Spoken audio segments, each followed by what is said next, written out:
Okay, so we're going to look at the appendix for Libra. Okay, Libra in the Gospel. This is our last presentation on Libra. Okay, so we're going to look at Appendix 2 and Appendix 1. Okay, so Appendix 2 on page 256, y'all. 256, you'll see the deacons of Libra, the deacons of Libra. Now remember, deacon simply means constellation. So all of those deacons in your church, in your camp, well, that's a constellation, therefore that's what? Astrology, or because you're in a church, astrotheology. Y'all see that? Okay. Deacons are constellations near a zodiac sign. Okay, so the deacons of Libra, these are the constellations in the neighborhood of Libra. 1, the cross, over which Centaur is advancing. So Centaur is half man, half horse, right? Okay, so the cross, and then the half man, half horse is moving, advancing over it. Okay? And again, that cross is called the Southern Cross or the Southern Cross. Okay? The second deacon, the victim of Centaur, slain, pierced to death. Slain and pierced to death. The victim of Centaur. Notice this is not the victim lupus. Okay, y'all remember the victim lupus? Make sure you make the distinction. It almost slipped past me, actually, as I read it. Let me see if I can find it.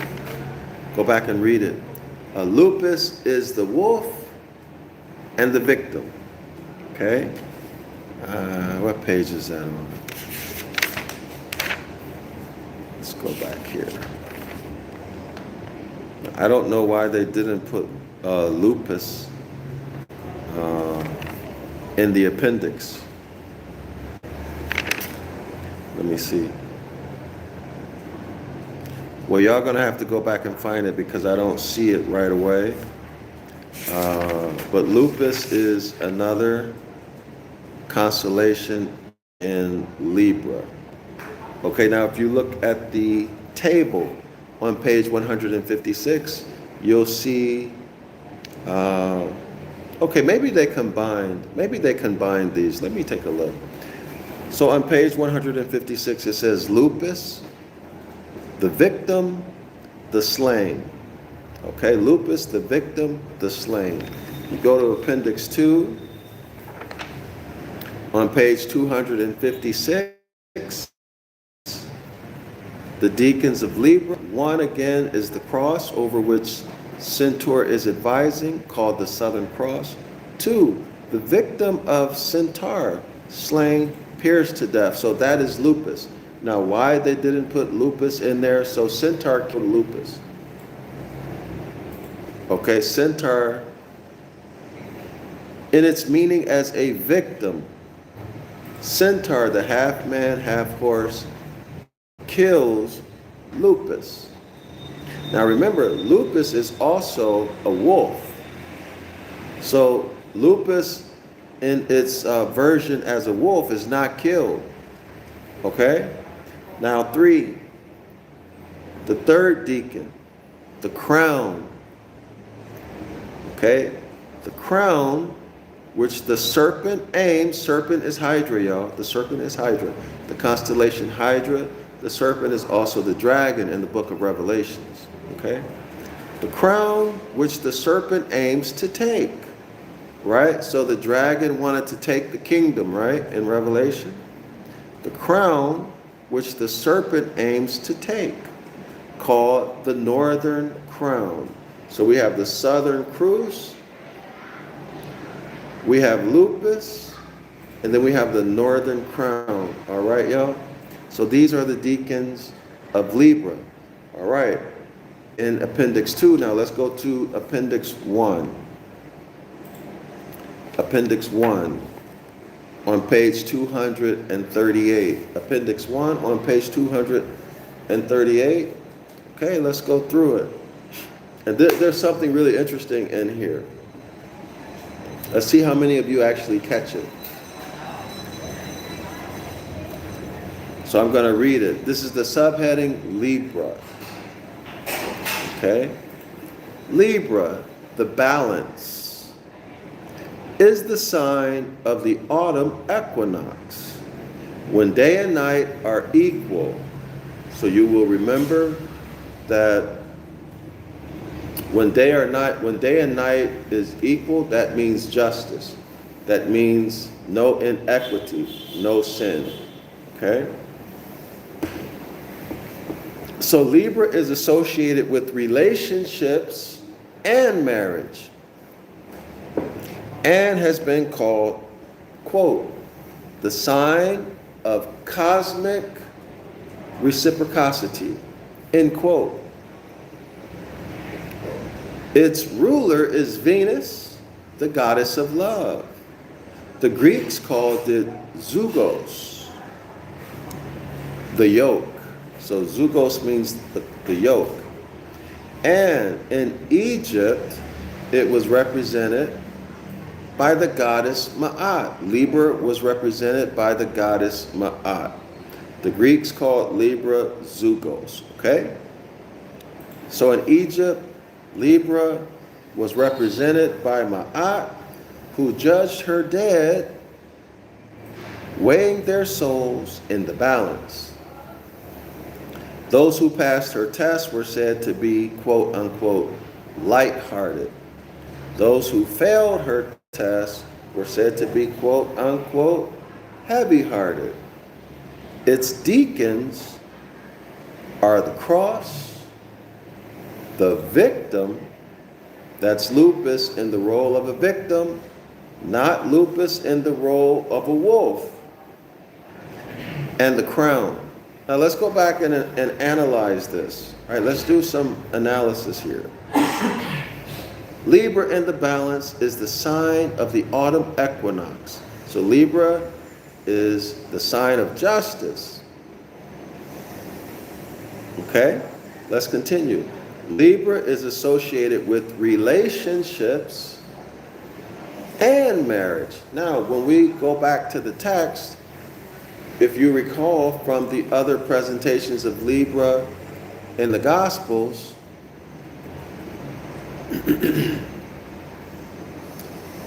Libra represents relationships of which marriage is the primary relationship. If y'all remember that, go back and check it. All right? Go back and check it if you don't remember. Libra is the primary relationship. Okay? Now, in the appendix, it says that Libra is associated with relationships and marriage. So those are two separate things, not one.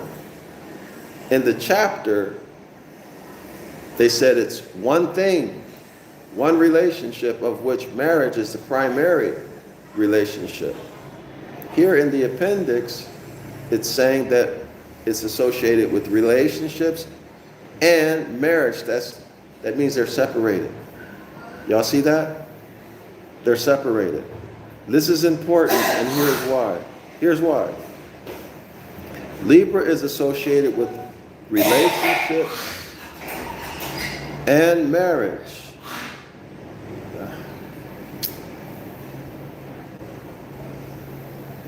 Libra is associated with relationships and marriage, and has been called, quote, the sign of cosmic reciprocity. So what is reciprocity? That's right, it's a natural law principle. It is a natural law principle. It is the principle of how two different nations are supposed to relate to one another. Okay? Since it's a natural law principle, you can expect that it's going to be remixed into statutory law. Right? That's only obvious, right? In natural law, reciprocity means this.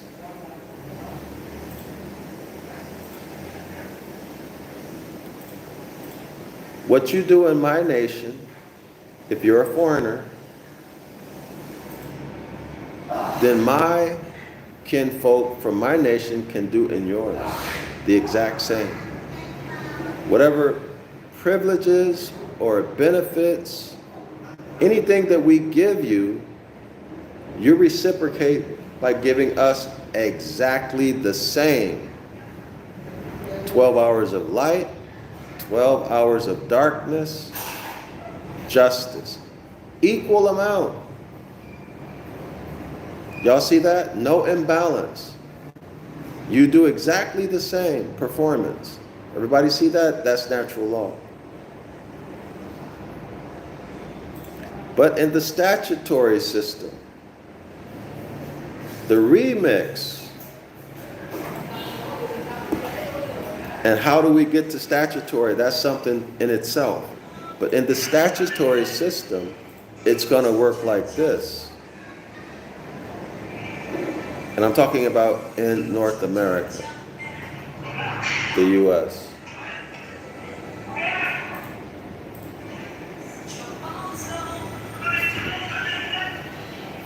So this guy see me doing a live stream and he turns on his, well, some people are so simple-minded. Okay, y'all, so this is the way it's going to work out.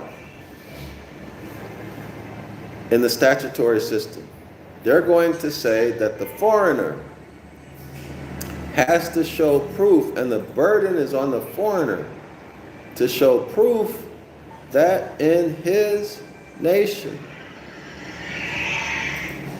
a United States citizen can get the same thing or whatever property they're trying to acquire, right? Someone dies, right? They, and the property is left to them.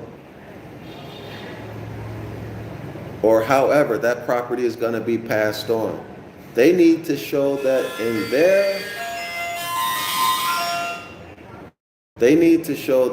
their nation, their government allows the same thing for a U.S. citizen.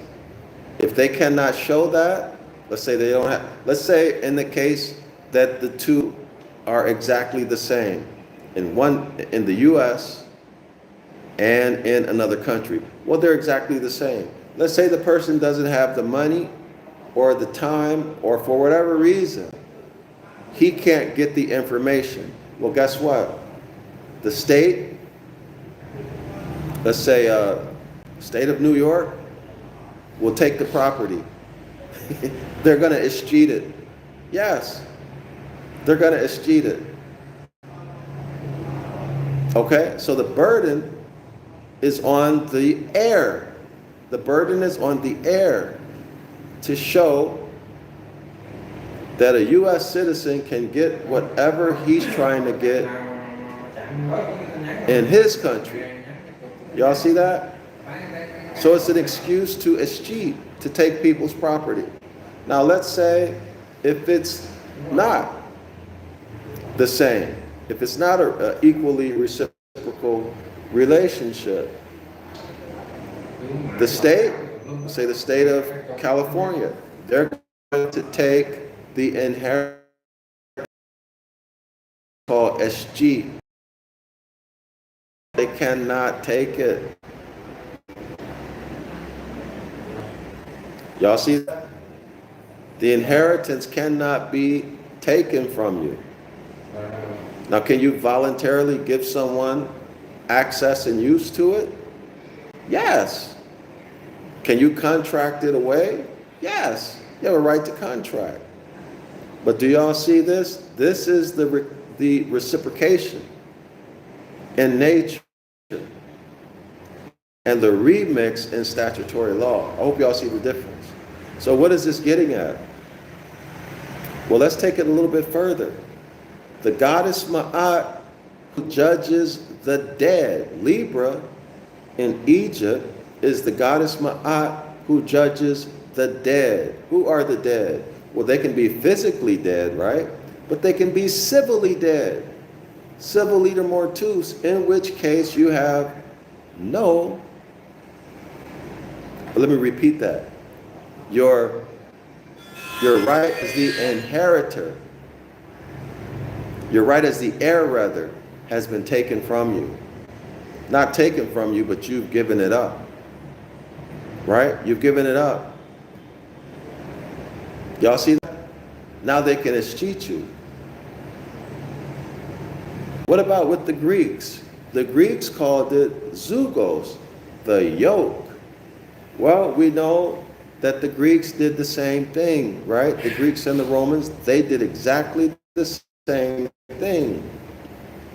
This is where you get the capitis diminutio major, minor, and I forget the other one, but y'all know that when they put your name in all caps or partly uppercase and partly lowercase, represents a loss of civil status. All caps is maximum loss of civil status. You lose your birthright. Okay? Period. So do y'all see this? So Libra represents the law or is associated with reciprocity. This is the law of the heir. Let's put it like that. Whatever you're supposed to receive as an heir, you're going to get it. Period. 12 hours of day, 12 hours of night. No ifs, ands, or buts about it. No injustice. No excuses. To escheat is black and white. No sweet talking you out of it. Okay? What else do we get from this? Okay, so this is where we get treaties. Different nations can come together and deal with each other honorably in natural law.